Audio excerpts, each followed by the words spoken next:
Next on Worcester News tonight, a double shooting in Worcester leaves one man dead and another wounded. Plus, how Worcester's drought emergency is affecting restaurants. We'll take a look at some new restrictions now in place. Good evening. Thanks for joining us. I'm Catherine Andrioli. There are questions swirling tonight as Worcester police investigate a fatal shooting. It happened around 11:30 Thursday night on West Boylston Street. Police have not identified the victim. As our Olivia Lemon shows us, friends say the victim will be remembered as a friendly man. Flowers, balloons, and candles are placed outside of Gallagher's Pub Friday.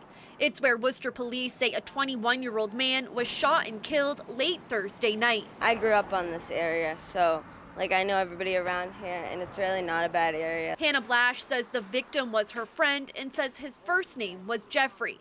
Blash and her friends spent time at the makeshift memorial to remember the victim. I went to high school with him, and he was a really good kid. Worcester police say while trying to help the victim, another man was found with a gunshot wound in his leg. This male was 20 years old, suffering from a single gunshot wound to the leg. A man with a bloody bandage wrapped around his leg was at the scene Friday. He didn't want to speak on camera. It's crazy. It's absolutely insane. This man dropping off a poster says he was just with Jeffrey on a 2-hour car ride. Now he can't believe he's gone. This here flower right here, I picked with him, and he admired it in Connecticut. And now it's on his grave. Worcester police are working to identify possible suspects. It's still unclear what led up to the incident or if the victim knew the shooter. Our detectives are currently actively working the scene, collecting evidence and interviewing witnesses. So it's an active investigation at this time. Olivia Lemon, Worcester News Tonight. And this marks the 7th homicide in Worcester of 2016. Anyone with information on this shooting is asked to contact Worcester Police. Worcester's announcement of a Stage 3 drought emergency brings with it restrictions for residents and businesses. And if you go out to dinner in Worcester this weekend, you may notice something significantly different on your table. Our Rosalind Flaherty has the details.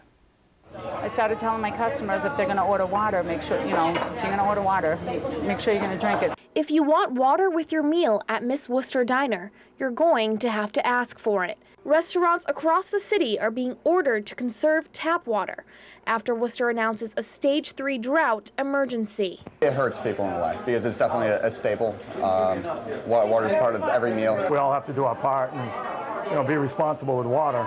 Diner owners say they usually serve water with every meal and use a lot during the course of a day. We usually have a pitcher of water and we fill that on each shift. What do you think, 4 or 5 times or even more? Sometimes I'll just leave pitchers of water on the table. Customers have mixed feelings about the water restrictions. It's a method that is necessary to help us get out of the drought. Well, that's fine, as far as watering the plants and stuff like that, but as far as water in a diner, having a customer having a glass of water, I don't think it's fair. The city says the drought has depleted the water supply in Worcester's 10 reservoirs to 55%. The reservoirs are usually at 82% capacity. James George owns Boulevard Diner. He's planning to buy cases of water for his restaurant. Just give it free to the customers, free water. And I hope all the other restaurant owners out there in the city will do the same. George says during the drought, everyone in the city needs to band together. Pull together, work together, homeowners as well, and we can end this drought. Rosalind Flaherty, Worcester News Tonight. Now for a developing story we've been following all day in Braintree. The head of a prominent New England prep school is charged with offering to pay for sex. The accused is a former school leader from right here in central Massachusetts. Eli Rosenberg has the latest. That's Academy in Braintree, as stately as it is prestigious. The new boarding school attracting students from all around the world. The school's headmaster not here today. Not at home either, days after his arrest in Worcester.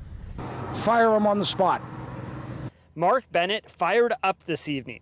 Headmaster Stephen Bliss, pictured here, arrested September 5th at a Worcester McDonald's. According to court documents, detectives started looking into Bliss several weeks ago, having multiple conversations with him, in which they say he offered to pay $200 for sex. I think this is sickening. They just put a brand new school in here, converted this hospital over to a charter school. All these people are coming, all these kids are coming out of the countries to get here, and we got a headmaster like this. Bliss used to work in Southbridge. The head of the school committee there telling me this afternoon he's not surprised by Bliss's arrest. My read on him was correct. My people skills, I've been in government on and off for about 30 years. I'm 58 years old, and that what I'm hearing here today doesn't surprise me at all.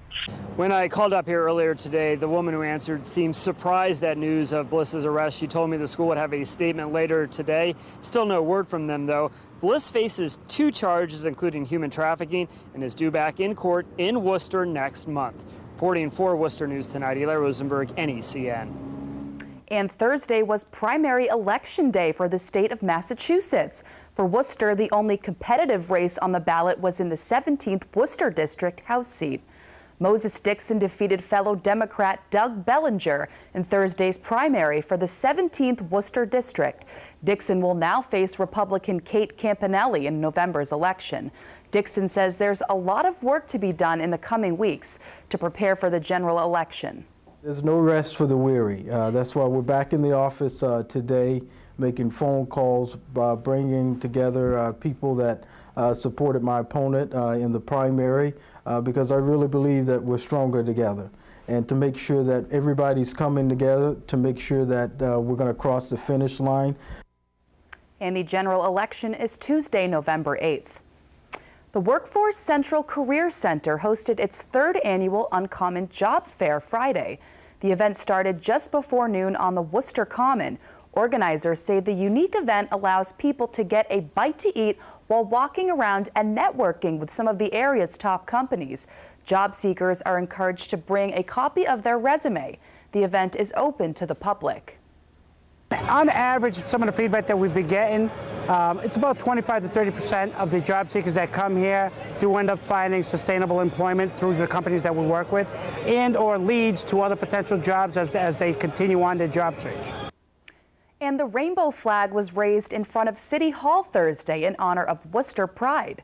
The city has also announced a new LGBTQ liaison officer in the police department. Officer Sharon McQueen will help promote public safety programs aimed at establishing a closer and more effective dialogue between police and the LGBTQ community. This week is Worcester Pride Week. A parade will take place Saturday at 11 starting at Institute Park, followed by a festival on the Common from noon to 5.